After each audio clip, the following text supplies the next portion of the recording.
This is episode 3 of making a Halo ODST cosplay. Today we're working on foam. Alright everybody, welcome back to the channel. This episode is about making the foam sections of this cosplay. Now if you bought the files made by From the Brinks, it'll also include these templates for the foam. I'm going to show you quickly how to scale these to the same size as your armor. Alright, so it's pretty simple. Import your images into Photoshop, and when you import them, there should be this section where it says width and height, and it'll be 100%, and then just type in the number that you've scaled your armor to. So for me, I've scaled everything to 95%, so I'm just going to type 95% in that top bit. Repeat these steps for the rest of the foam parts, and then save them and print them off. Next, we have to cut out the templates. Yes, I know, we have to cut them out. It sucks. However, these templates are really good and quite simple, so it makes cutting them out a fairly simple process, and you're basically just going to follow the lines. There are instructions printed on the templates as well, so if there's any extra things, it'll tell you what to do. And now that we've cut the templates out, you guessed it, it's time to trace it onto the foam. Now for these sections, I'm going to be using a variety of thicknesses for the foam. Starting off here, I've got the full 10mm foam, which you can buy gym floor mats, which are really sturdy, robust, and they're cheap, so they're great. Now in terms of tracing, I recommend using a ballpoint pen, and you're basically just going to want to tape down the template to the foam in various sections, and then trace the outline of your paper template. Repeat that for the rest of the foam templates, and then we can get on to cutting. There's a number of extra details to cut out with these templates, and for example this one, there's that small rectangle. I just cut it out whilst it was in place and then traced that rectangle with the pen. Rather than printing two of the templates, I will just flip the same template over on itself and then trace that onto another piece of foam. This means that I'm getting a left and right mirrored piece that should be exactly the same. Once we cut out the overall shape of this thigh piece, we're going to go ahead and cut out the kind of square detail, and we're going to want to keep that piece because we're going to inset it into the foam, and that just adds a bit more detail. Alright, so now we're ready to glue that thigh insert into the actual 3D printed armor, and I'm just cutting off some scraps that I have here from the foam gym mats to use as spreaders for the contact adhesive. And for anyone who's not used contact adhesive, it's quite simple. You just apply a thin layer of the glue on either surface that's going to be connected. You wait for it to be touch dry, and then you connect them, apply some force, and they should be glued together permanently. It'll probably take you a knife to get them separate because it's like a chemical bond. Okay, so actually onto the gluing here, I'm going to apply the contact adhesive to the two ends of the thigh insert so I can connect it to create a full loop. And whilst that dries, I'm going to apply the contact adhesive to the perimeter of the thigh insert. And if you're going back to the template, it'll tell you which section to add glue to, so don't get that mixed up, otherwise you'll end up with glue on the wrong part. We're also going to apply the glue onto the inside of the 3D printed part, and once they both dry, then we can glue everything together. So you can see here that the parts have dried now, and I'm touching it with my gloves and it's not sticking, so that's what I know. And I'm just going to take both ends, line them up, and close them together and apply some pressure, and they should stick together. Then just repeat the process for the thigh insert going into the 3D print. This bit can be a bit finicky, so just make sure you take your time and kind of glue one section at a time. It'll feel like it's not going to fit, but you can make it fit. Next, we're going to focus on the detail parts that fill in the rest of the thigh. Now this took me a few attempts because I had originally cut the templates too short, and it meant that when I put them onto the foam, it didn't touch either end. So I cut out these to the full size of the template, and then I'm basically just going to place them down on top of the foam and mark out where I need to cut them. And I'm just going to make gradual cuts to make the piece smaller, and then it will eventually fit.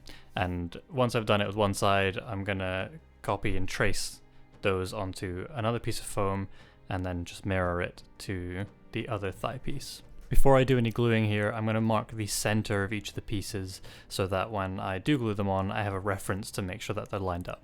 Here you can see me doing the lengthy process of putting the foam piece on and measuring where I need to cut, and again, just eyeballing it.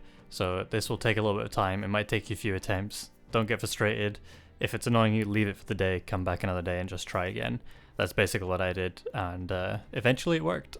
Once you've cut these down to your desired size, you can then go ahead and trace on that central line from the foam details onto the foam base plate. This will just allow you to keep everything in line. and help you when gluing. As a further precaution, you can also trace the outline of the foam detailed onto that base plate in full, so that when you're gluing it down, you know exactly where it's going to sit. And here's an example of what I mean.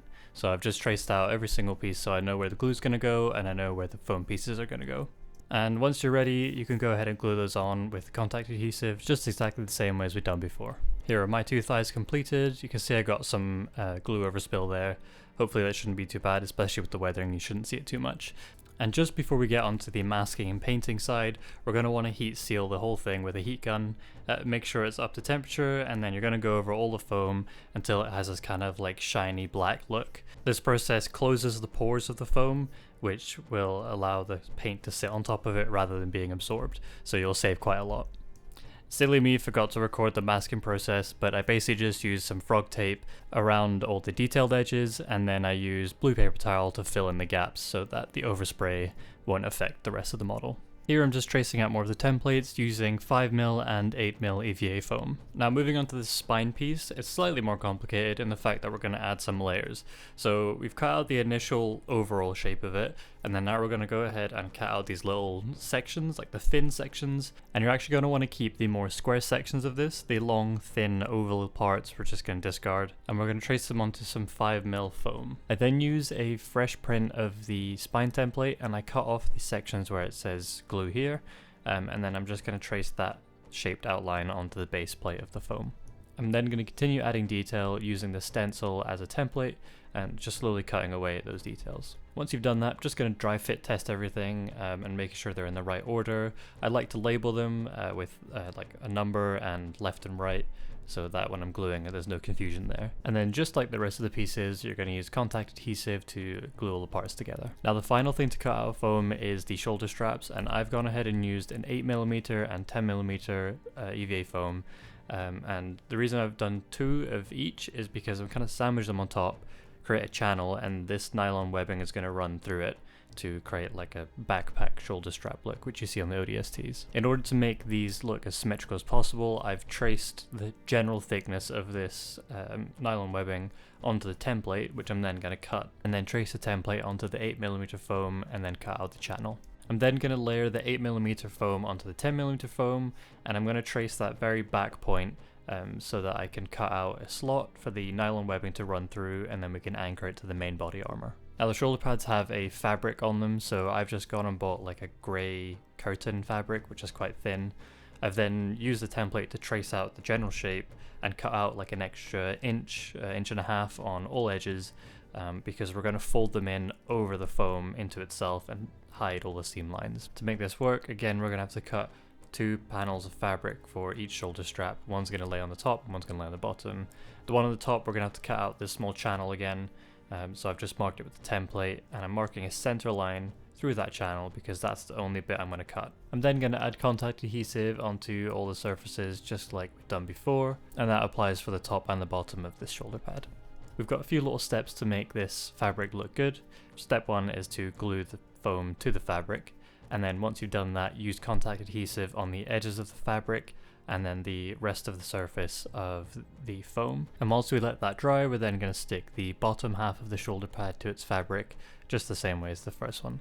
And whilst the glue on that one dries, we're then going to go back to the top of the shoulder pad and we're going to fold in all the edges like you can see here. And once you've done that, you can then apply the same technique to the lower half of the shoulder strap. The goal is to hide all of those edges and make it look seamless. And the final step for these shoulder straps is to glue them together. Before we do that, we're going to give them a slight bend, and you can even heat gun them at this stage, or you can wait until you've glued them. But what you need to bear in mind is that when you bend it, one of the pieces is going to be shorter on the top.